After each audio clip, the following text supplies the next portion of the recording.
মেয়েদের জীবনে সবথেকে বড় এবং কি অন্যতম দুইটা শখ হচ্ছে ভালো একটা ঘর আর ভালো একজন বর।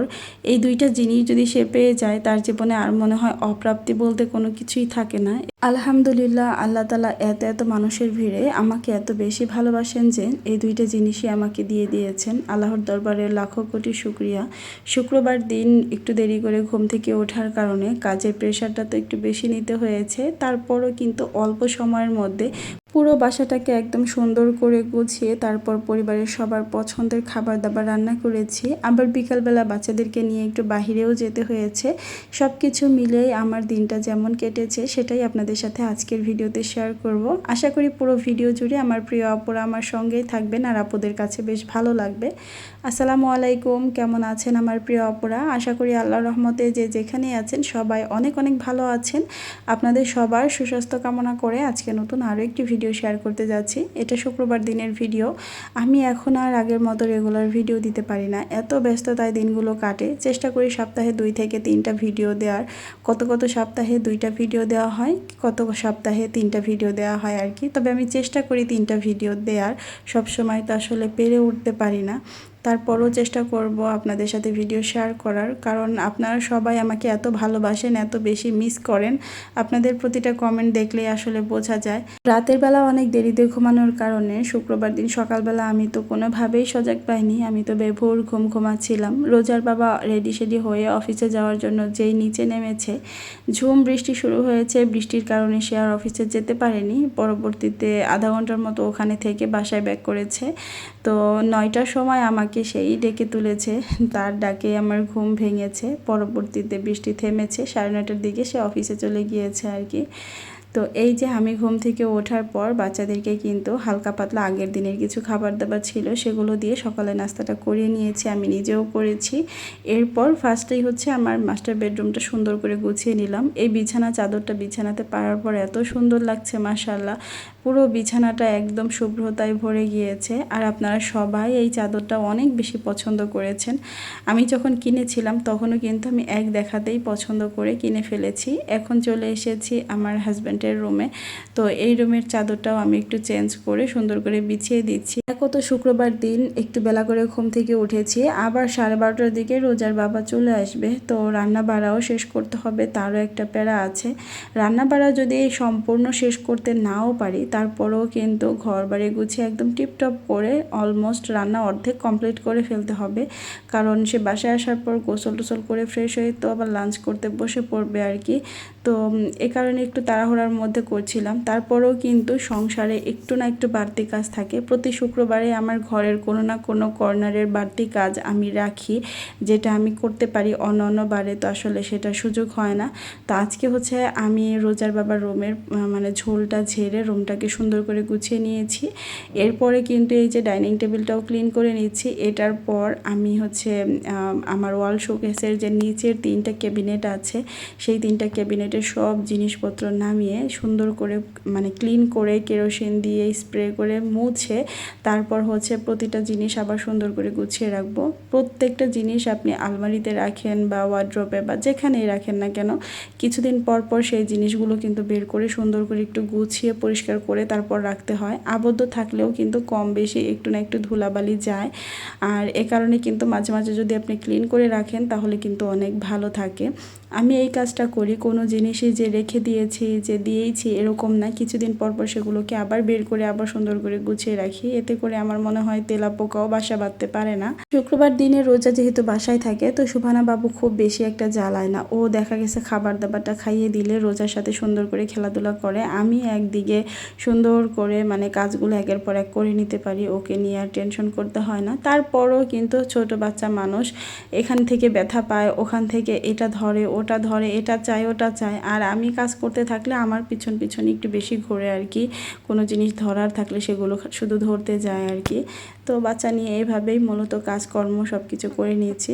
গতদিন এই ফ্রুটসগুলো আনা হয়েছিল, এই যে পেয়ারাগুলো পলির মধ্যেই ছিল, এগুলো বের করে নিচ্ছি কারণ এখানে ঘেমে দ্রুত নষ্ট হয়ে যাবে। আর ফ্রুটসগুলো বিকালবেলাতে আমাদের বাসায় খাওয়া হয়, দিনের অন্য টাইমে খুব বেশি একটা খাওয়া হয় না, বিকালের নাস্তায় আর কি।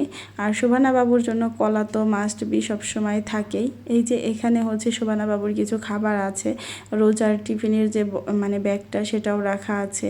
এখানে হচ্ছে শোভানা বাবুর জন্য লাল চালের সুজি, তারপর মুড়ির সুজি, ছোলার ডালের সুজি আর হচ্ছে মুগের ডালের সুজি ছিল। এগুলো আমি মূলত পিয়ার পেয়েছিলাম ফেসবুকের প্রমোশনের কাজের জন্য। এগুলো কিন্তু আমাদের সবার পছন্দের এসপি রকমারি ব্লগের সুমাইয়া আপুর পেজ থেকে আর কি পাঠানো। তো এগুলো কিন্তু আপনারা চাইলে পুটুস ডায়েরি ফেসবুক পেজ থেকে নিতে পারেন। প্রতিটা খাবার অনেকটা স্বাস্থ্যসম্মত, একদম ঘরোয়া উপায়ে তৈরি।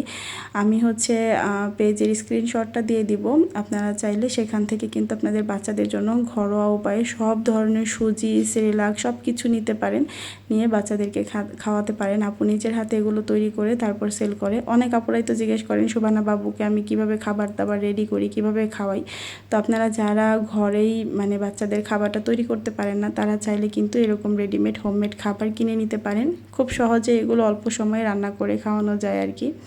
তো আমি কিন্তু সব কাজ শেষ করে ঘরটাও সুন্দর করে ঝাড়ু দিয়ে নিচ্ছি। এরপরে হচ্ছে একেবারে আমি কিচেনে চলে যাব, আর ঘরের দিকে আমার আর তাকাতে হবে না আর কি। আমি কিন্তু অফ ক্যামেরাতে ড্রয়িং রুমটাও সুন্দর করে গুছিয়ে নিয়েছিলাম। আজকে গরুর মাংস রান্না করব, তো গরুর মাংসের মধ্যে বেশ অনেকটা পরিমাণে কিন্তু কলিজা ছিল। তো কলিজাগুলো আমি প্রথমে লবণ হলুদ দিয়ে সিদ্ধ করে নিয়েছিলাম। এরপরে কিন্তু সেগুলোকে সুন্দর করে মানে পরিষ্কার করেও নিয়েছি, ওই পানিটা ফেলে উপর থেকে চামড়াটা ফেলে দিয়েছি। এরপরেই কিন্তু আমি মাংসের সাথে মিক্সড করে কলিজাটা রান্না করে নিয়েছি। তো মাংসটা বসিয়ে দেওয়ার পর যেগুলো এক্সট্রা থালা বাসন ছিল সেগুলো সব ক্লিন করে নিচ্ছি। একের পর এক ননস্টপ কাজ করেই যাচ্ছি। আমি কিন্তু এর মাঝখানে ভিডিও শ্যুট করার জন্য ফোন তো আমার মানে হাতে নিতেই হচ্ছিল, তবে স্ক্রল করার জন্য বা দেখার জন্য কিন্তু ফোন একদমই হাতে নেইনি। কারণ এখন যদি ফোন হাতে নেই, দেখা গেছে আপনার কোন দিক দিয়ে আধা ঘন্টা 1 ঘন্টা পার হয়ে যায় সেটাও কিন্তু বোঝাই যায় না। কাজের সময় ফোন থেকে দূরে থাকাটা হচ্ছে সব থেকে উত্তম, এতে করে অল্প সময়ে অনেক বেশি কাজ করা যায়।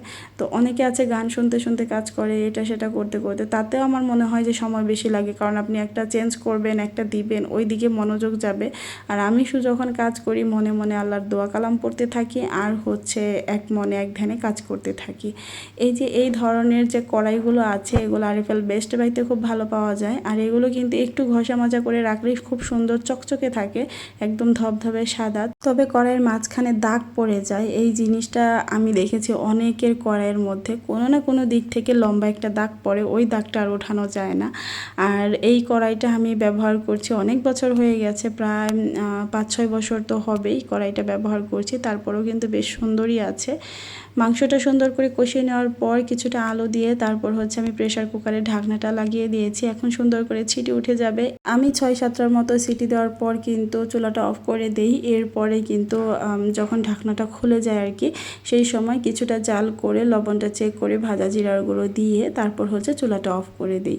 এদিক থেকে রাইস কুকারে ভাতও বসিয়ে দিচ্ছি। ভাত বসানোর কিছুক্ষণ পরেই কিন্তু আপনাদের ভাইও চলে এসেছিল। তো রান্না শেষ করে আমি হচ্ছে শোভানাকে রোজাকে গোসল করিয়ে নিজেও গোসল করে নিয়েছিলাম।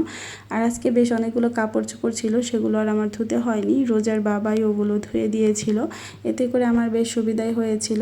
এরপরে দুপুরে খাবারটাও খেয়ে নিয়েছিলাম। আর এখন হচ্ছে বিকালবেলা, আমি তো রেডি হয়ে গিয়েছি, এখন রোজার চুলটা বেঁধে দিব, একটু দরকারি কাজে বাইরে যাব আর কি। তো বাইরে গিয়ে কোনো কিছুই আর আপনাদের সাথে ওইভাবে শেয়ার করা হয়নি। তবে রোজার চুল নিয়ে সবার অনেক অনেক প্রশ্ন যে ওর চুলগুলো কিভাবে এত সুন্দর হচ্ছে। আমি কিন্তু ওর চুলের এক্সট্রা কোনোই যত্ন করি না, জাস্ট আমি সপ্তাহে 3 দিন আমাদের রোজা হেয়ার অয়েলটা লাগানোর চেষ্টা করি। তবে ব্যস্ততার কারণে কিন্তু সব সময় নিয়মিত লাগানো হয় না। যতই গ্যাপ পড়ুক না কেন, তারপর আমি চেষ্টা করি 3 দিন না লাগাতে পারলেও সপ্তাহে যেন 2 দিন আমাদের তেলটা লাগানো হয়। আমাদের তেলটা যেহেতু আমি নিজের হাতে প্রাকৃতিক 35টি উপাদান দিয়ে তৈরি করে থাকি, আমাদের রোজা হেয়ার অয়েল 100% আপনাদের চুলের সকল ধরনের সমস্যা দূর করবে। রোজার মাথার চুল কিন্তু একদমই পড়ে না, ওর চুলগুলো অনেক মানে স্ট্রং বলতে পারেন। কারণ আমি আমার নিজের চুলেরও এতটা যত্ন করি না, মানে আমি তো ব্যস্ততার কারণে এক্সট্রা যত্ন করতে পারি না, তবে যতটুকুই করি অতটুকু কিন্তু আমি আমার চুলেও করি না, ওর চুলে যতটুকু করি। তো ওর চুলগুলো মাশাআল্লাহ আমার অনেক বড় করার ইচ্ছা আছে। তবে মেয়েটা যেহেতু মাদ্রাসাতে পড়ে, তো হিজাবের নিচ দিয়ে চুলটা বের হয়ে যায়, এই কারণে সবসময় বলে চুলটা কেটে ছোট করে দেওয়ার জন্য, ওর জন্য একটু আরামদায়ক হতো আর কি। তবে আমার খুব ইচ্ছা চুলটাকে বড় করার। তো যেসব আপুরা আমাদের রোজা হেয়ার অয়েলটা নিতে চাচ্ছেন তারা স্ক্রিনে দেওয়া ইমো হোয়াটসঅ্যাপ নাম্বারে কিন্তু যোগাযোগ করতে পারেন, অথবা সরাসরি কল করেও কিন্তু অর্ডারটি কনফার্ম করতে পারেন। আমাদের তেল কিন্তু 100% আপনাদের চুলের সকল সমস্যা দূর করবে। 2 বছর প্লাস বাচ্চা থেকে শুরু করে যে কোনো বয়সী ছেলে মেয়ে সবাই ব্যবহার করতে পারবে। পুরো বাংলাদেশে ক্যাশ অন হোম ডেলিভারি দেওয়া হয়, সেই সাথে 2টা বোতল একসাথে অর্ডার করলে কিন্তু একটা বিশেষ ডিসকাউন্ট থাকছে। তো যেসব আপুরা নিজেদের চুল এবং কি বাচ্চাদের চুল একই সাথে সুন্দর এবং কি বড় করতে চাচ্ছেন, তারা ভেবে সময় নষ্ট না করে দ্রুত আমাদের থেকে তেল অর্ডার করে ফেলুন। জাস্ট অল্প কিছুদিন ব্যবহারেই কিন্তু আপনাদের চুলের সকল সমস্যা দূর হয়ে যাবে।